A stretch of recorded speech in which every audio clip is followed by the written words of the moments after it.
कथा सुन के जाओ और लोग पूछें कि क्या नया सुनकर आए हो, तो नई बात सुनाता हूं। सबको मत बताना ये बात। गलतियां करो, खूब करो, ये कहना था आज आपसे। गलतियां करिए, खूब करिए, रिपीट मत करिए फिर। अरे गलतियां करिए, अरे खूब करिए, खूब कर लो, बट डू नॉट रिपीट। पुनरावृत्ति मत कीजिए, ये भागवत कहती है।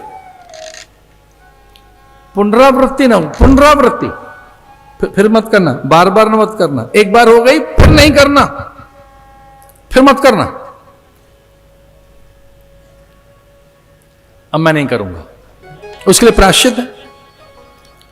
उसके लिए प्रायश्चित क्या क्या है वो गुरु बताएंगे, शास्त्र बताएगा कि आपसे भूल कैसी हुई है, आपका दोष क्या है, भूल कैसी है, तो प्रायश्चित कन्फेस करने के लिए बताएंगे। हर मंदिरों में कन्फेस के लिए जगह है। वो तो सभी धर्म स्थलों पर होता है कि कन्फेस कर सकते हैं आप। क्या आपने क्या कर लिया, कर लीजिए। ये कन्फेस करने चला है गुरु के पास, गिर पड़ा चरणों में,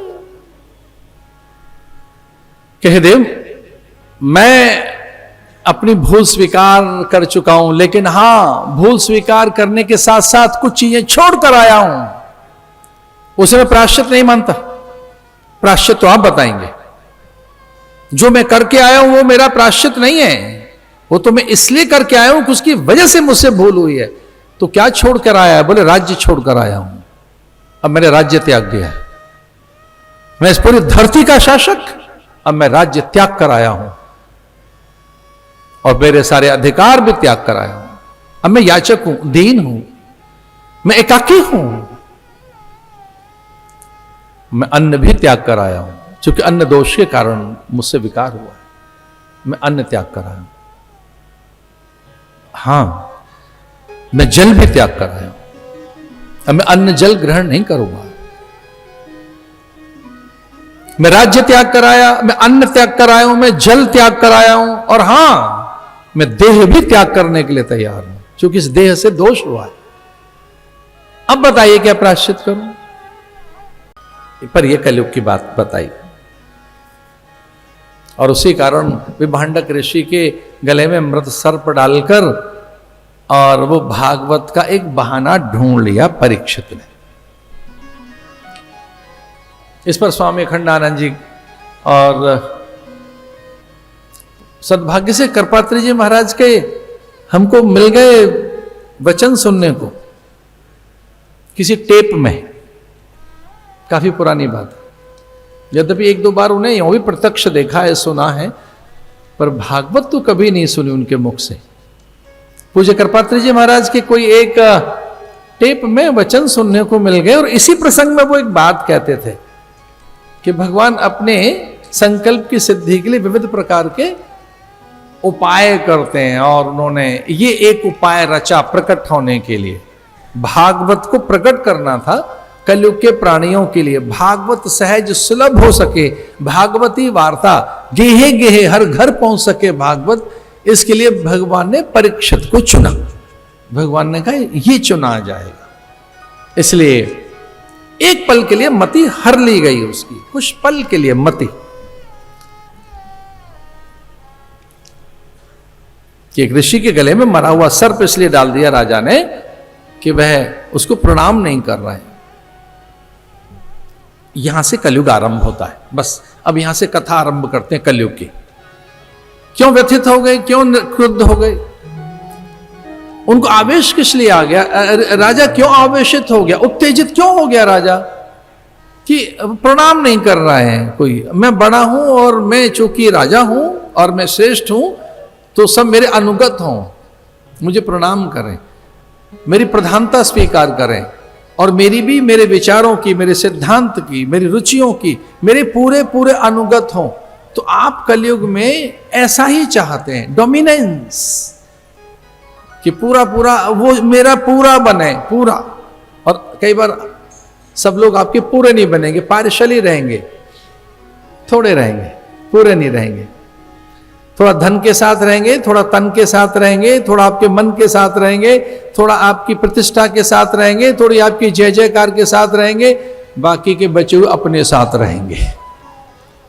कितने आपके साथ रहे हम? पूरे क्यों रहे आपके साथ हम?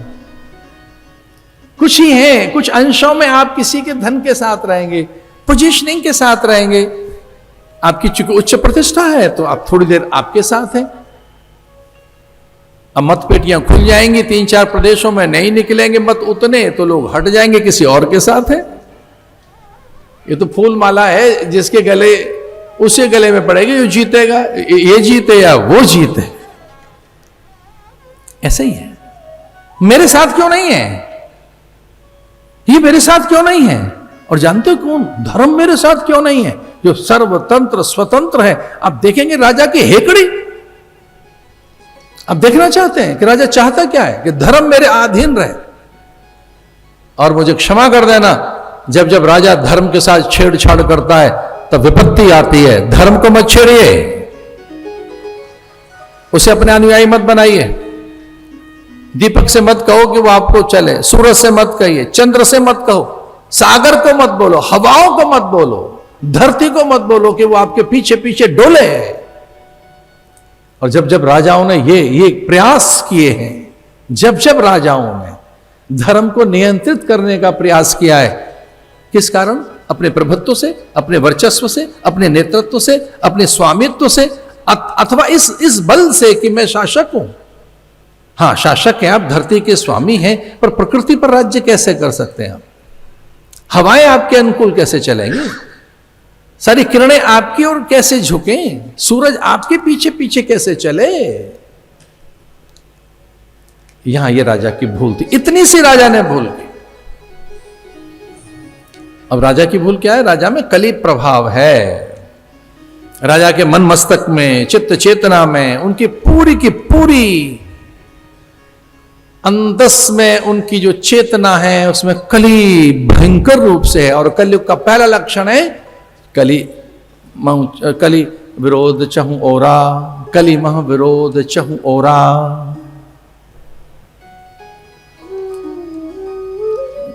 ये कलयुग का लक्षण है। आप अपना बनाना चाहेंगे, विरोधियों को भी अपना बनाना चाहेंगे। आप स्वतंत्रता नहीं देना चाहते, किसी को स्वतंत्रता नहीं देना चाहते, किसी को स्वायत्तता नहीं देना चाहते, विचारों की, अभिव्यक्ति की।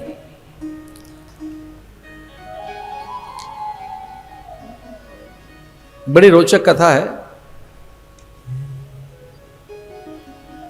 जैसे ही मरा हुआ सर्प डाला राजा ने साधु के गले में कि उठकर मुझे प्रणाम नहीं कर रहा है, समाधि का ये अभिनय कर रहा है।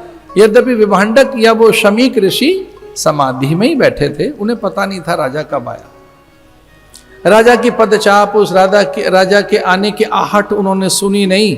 राजा को लगा कि ये मेरा अपमान कर रहा है साधु, मुझे देखकर उठकर खड़ा नहीं हुआ, मुझे आसन नहीं दिया है, मुझे भूख लगी है, मुझे प्यास लगी है, मैं अकेला हूं, मुझे कोई संभालने वाला नहीं है। तो आओ एक बात और सुनो, जब आप भूख प्यास पर ज्यादा चिंता करने लगे तब समझ लेना कि आपकी तितिक्षा खो गई है, आपका अध्यात्म शिथिल हो गया है। जो आध्यात्मिक व्यक्ति होता है उसके पास तितिक्षा होती है। तितिक्षा कहते हैं भूख प्यास पर नियंत्रण, मान अपमान पर, सुख दुख पर, विषम से विषम प्रतिकूल परिस्थितियों में जो थमकर खड़ा रहता है उसका नाम है आध्यात्मिक साधक।